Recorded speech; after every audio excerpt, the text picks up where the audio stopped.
नमस्कार, आप देख रहे हैं द खटक और मैं बसंती परमार।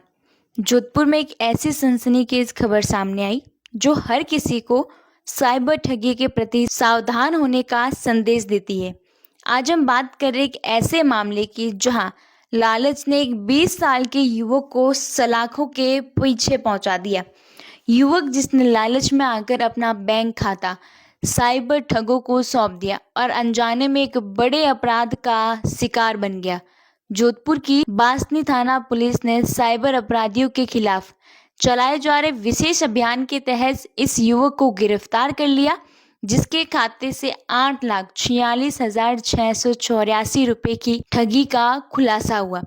आइए इस घटना को विस्तार से समझते हैं और जानते हैं कि कैसे एक छोटा सा लालच किसी की भी जिंदगी को सलाखों के पीछे ले जा सकता है। जोधपुर शहर में साइबर अपराध पर लगाम लगाने के लिए राजस्थान पुलिस मुख्यालय ने एक विशेष अभियान शुरू किया और इस अभियान का मकसद उन लोगों को पकड़ना जो अपने बैंक खातों को साइबर ठगों को किराए पर देकर ठगी का रास्ता आसान बनाते और ऐसे खातों को म्यूल अकाउंट कहा जाता है, जो ठगों के लिए एक सुरक्षित रास्ता बनता है ताकि वे ठगी की राशि को इधर उधर ट्रांसफर कर सके और असली अपराधी पकड़ में ना आए। इस अपराध को जोधपुर में गति देने के लिए पुलिस आयुक्त ओम प्रकाश और पुलिस उपायुक्त विनीत कुमार बंसल ने सख्त निर्देश जारी किए। अतिरिक्त पुलिस उपायुक्त रोशन मीणा और सहायक पुलिस आयुक्त छवि शर्मा की निगरानी में बासनी थाने के प्रभारी नितिन दवे ने एक विशेष टीम गठित की और इस टीम का काम था संदिग्ध बैंक खातों की गहन जांच करना और ठगों तक पहुंचना।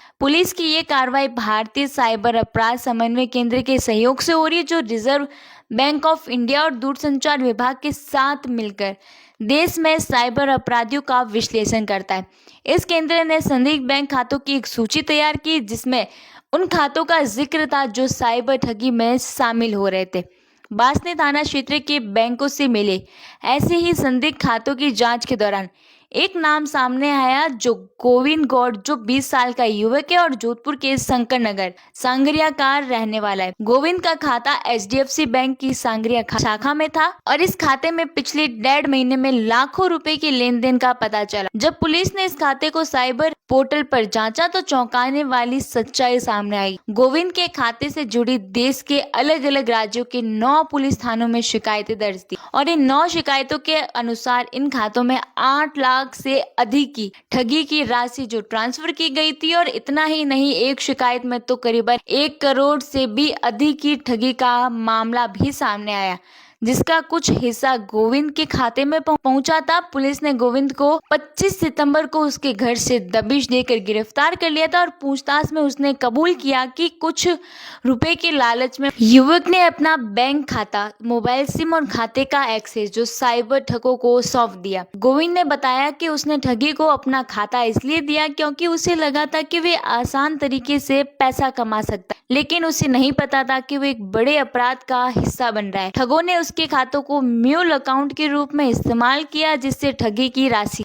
पहले जमा होती है और फिर उसे आगे ट्रांसफर कर दिया जाता है। इस तरह गोविंद अनजाने में साइबर ठगों का साथी बन गया और पुलिस ने उसके खिलाफ 13 की धारा और IT एक्ट की धारा 66D के तहत मामला दर्ज किया और गिरफ्तारी के बाद उसे जोधपुर की अदालत में भी पेश किया गया, जहां उसे पुलिस रिमांड पर भेज दिया गया और पुलिस उससे पूछताछ कर रही है कि ताकि इस नेटवर्क के बाकी अपराधियों तक भी पहुंचा जा सके। ये मामला हमें एक गंभीर संदेश देता है कि आज के डिजिटल दौर में साइबर ठग हर उस मौके की तलाश में रहता है जहां वे लालच का फायदा उठा सके।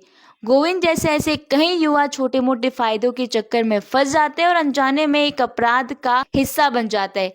जोधपुर पुलिस ने आम लोगों से अपील की है कि वे अपने खाते को किसी को भी किराए पर न दें। आपका खाता नंबर, OTP, पिन या कोई भी गोपनीय जानकारी किसी के साथ भी साझा ना करें। अगर आप साइबर ठगी के शिकार हो जाते तो तुरंत 1930 हेल्पलाइन पर कॉल करें या अपने नजदीकी पुलिस स्टेशन में शिकायत दर्ज करवाई। जोधपुर पुलिस का ये अभियान न केवल साइबर ठगों के खिलाफ मजबूत कदम है, बल्कि ये आम लोगों को जागरूक करने का भी एक प्रयास है। ये खबर हमें ये सिखाती है कि सावधानी ही सबसे बड़ा बचाव है और आप अपने और अपने परिवार के बैंक खातों को सुरक्षित रखें, क्योंकि आपकी एक छोटी सी लापरवाही आपकी ज़िंदगी को मुश्किल में डाल सकती है। इसलिए सतर्क रहिए और सुरक्षित रहिए और ऐसे ही तमाम प्रकार की जानकारियों के लिए द खटक के साथ जुड़े रहिए।